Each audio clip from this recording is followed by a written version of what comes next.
Sebelum kita mulai pembelajaran pada kali ini, marilah kita berdoa. Berdoa mulai. Doa selesai. Sekarang Ibu akan ambil daftar hadir ya. Apakah di antara teman-teman kamu ada yang tidak hadir? Hadir semua. Hadir semua ya? Ya. Sekarang kita juga tetap akan mempelajari materi yang sama, tetapi lanjutannya ya. Ya. Adapun kompetensi dasar yang harus kita capai pada kesempatan ini yaitu memahami norma-norma yang berlaku dalam kehidupan bermasyarakat untuk mewujudkan keadilan. Itu kompetensi dasarnya.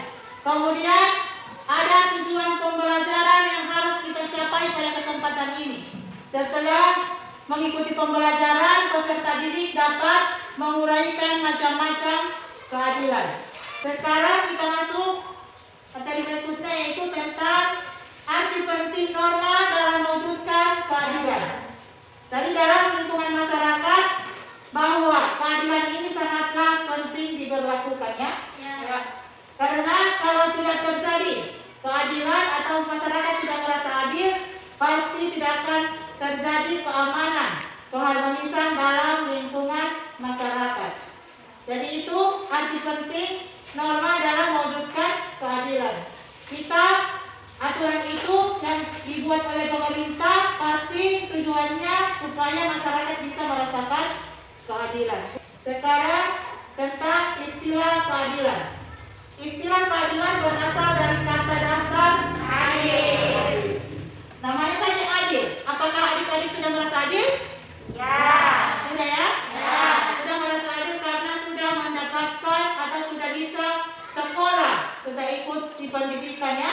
Sudah bisa ikut pendidikan yaitu menuntut ilmu di sekolah. Itu sudah merasa adil.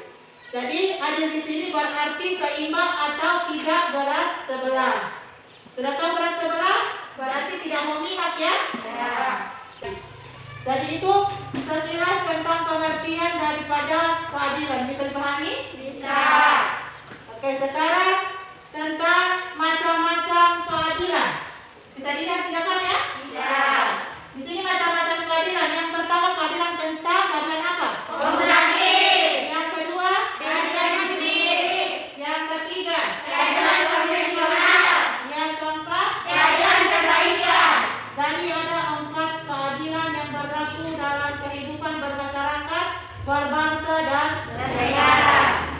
Sekarang Ibu persilakan adik-adik membentuk kelompok. Ibu akan sampaikan apa tugas dari kelompok 1, apa tugas daripada kelompok 2. Tugas kelompok 1 dicermati dulu materinya, kemudian silakan membuat pertanyaan apabila ada yang belum dipahami oleh adik-adik. Itu tugas dari kelompok 1. Untuk tugas kelompok 2 yaitu menjawab pertanyaan yang diajukan oleh kelompok 1. Ibu kasih kesempatan untuk bekerja 5 menit, silakan. Waktunya sudah selesai. Sekarang Ibu persilakan dari kelompok 1, kelompok 2 harus menyimak baik-baik ya apa yang dipertanyakan oleh kelompok 1. Ibu persilakan kelompok 1. Baiklah, saya akan memberikan pertanyaan tentang materi yang kita pelajari pada saat ini. Sebutkan macam-macam keadilan yang berlaku dalam kehidupan bermasyarakat, berbangsa, dan bernegara. Nanti satu kali dijawab ya. Tadi masih ada pertanyaan lagi dari kelompok 1? Oke, silakan. Uraikan macam-macam keadilan dan jadikan contohnya dengan apa yang terjadi di lingkungan kita. Nah, jadi menurut pertanyaan dari kelompok 1 tadi, uraikanlah atau jelaskan macam-macam keadilan dan berikan contoh dari setiap keadilan. Bisa dipahami ini pertanyaan dari kelompok 1? Bisa. Sekarang Ibu berikan kesempatan untuk kelompok 2 untuk menjawab pertanyaan yang diajukan oleh kelompok 1. Silakan kelompok 2. Saya akan menjawab pertanyaan dari kelompok 1. Macam-macam keadilan yaitu 1. Keadilan komutatif. 2. Keadilan distributif. 3. Keadilan konvensional. 4. Keadilan perbaikan. Ada lagi yang ingin menjawab pertanyaan dari kelompok 1? Oke, silakan. Menurut kelompok 2 bahwa keadilan komutatif itu perlakuan kepada seseorang tanpa melihat jasa-jasa yang sudah dilakukan. Jadi itu namanya keadilan komutatif. Contohnya seperti seseorang yang menerima sanksi tanpa tanpa peduli status dan jasanya. Keadilan yang dijelaskan tadi oleh kelompok 2, yang kedua itu keadilan distributif, yaitu perlakuan seseorang sesuai dengan jasa-jasa yang sudah dilakukan. Contohnya seperti seorang pekerja yang dibayar sesuai dengan pekerjaan yang sudah dilakukan. Dan itu keadilan yang kedua ya. Uraian atau penjelasan dari kelompok 2 tentang keadilan konvensional, yaitu keadilan yang ditetapkan lewat sebuah kekuasaan khusus. Contohnya warga negara yang mematuhi peraturan yang berlaku. Maka sekarang yang terakhir, ada yang bisa menjawab dari kelompok 2 lagi tentang keadilan yang terakhir? Silakan. Jadi keadilan yang keempat yaitu keadilan perbaikan, yaitu keadilan yang dilakukan kepada orang yang mencemarkan nama baik orang lain. Misalnya di kalangan para artis ya, sering kita lihat ya di televisi ya. Jadi sering-sering ada pencemaran nama baik. Dan itu salah satu contoh daripada keadilan perbaikan. Sampai di sini, apakah adik-adik sudah memahami materi kita pada kesempatan ini? Ya. Sudah paham ya? Ya. Sekarang silakan kembali ke tempat duduk masing-masing.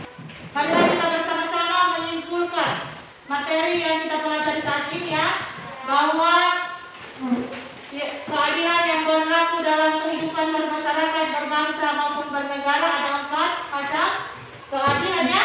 Yang pertama keadilan konstruktif, yang kedua keadilan distributif, yang ketiga keadilan konvensional, yang keempat keadilan perbaikan. Nah, jadi itulah kesimpulan kita pada kesempatan ini ya.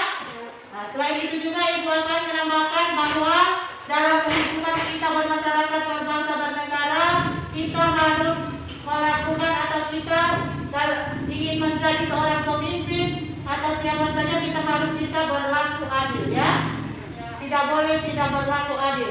Agar kehidupan kita baik dalam lingkungan keluarga, di lingkungan sekolah, masyarakat, lingkungan di berbangsa dan bernegara akan terjadi ketertiban, keamanan ya, bisa harmonis ya, begitu ya? Ya.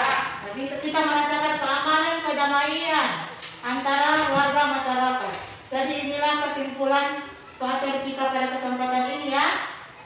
Sebelum Ibu mengakhirinya, ada tugas terakhir untuk adik-adik, tugas yang harus dikerjakan di rumah ya.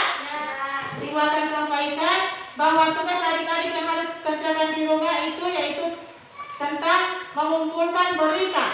Tahu berita? Tahu. Tentang ketaatan dan pelanggaran terhadap norma hukum yang berlaku dalam masyarakat. Itu yang berhubungan dengan keadilan ya, norma hukum kan? Ya. Kemudian kita adik-adik bisa melihatnya di media cetak. Media cetak seperti apa? Koran. Ada juga lewat televisi ya, radio. Kemudian berita itu kita buat clipping ya. Tahu membuat clipping? Tahu ya. Nah, jadi setelah berita itu dikumpulkan, misalnya ada di media cetak, digunting ya. Kalau misalnya di radio, di televisi pasti ditulis. Jadi dibuat clipping. Insya Allah minggu depan Ibu akan kumpul ya. Itu tugas rumah. Bisa dipahami tentang tugas? Bisa. Jadi sampai di sini pertemuan kita juga berakhir ya. Sebelum mengakhiri pertemuan kita pada pagi hari ini, Ibu persilakan dulu berdoa ya sebelum pulang ya. Oke, silakan Adik Nurlaina berdoa, memimpin doa. Teman-teman, sebelum kita mengakhiri pelajaran ini, mari kita berdoa agar lebih baik. Oke. Jadi hanya demikian dari Ibu. Bagi dan kurangnya Ibu mohon maaf. Wassalamualaikum warahmatullahi wabarakatuh. Waalaikumsalam.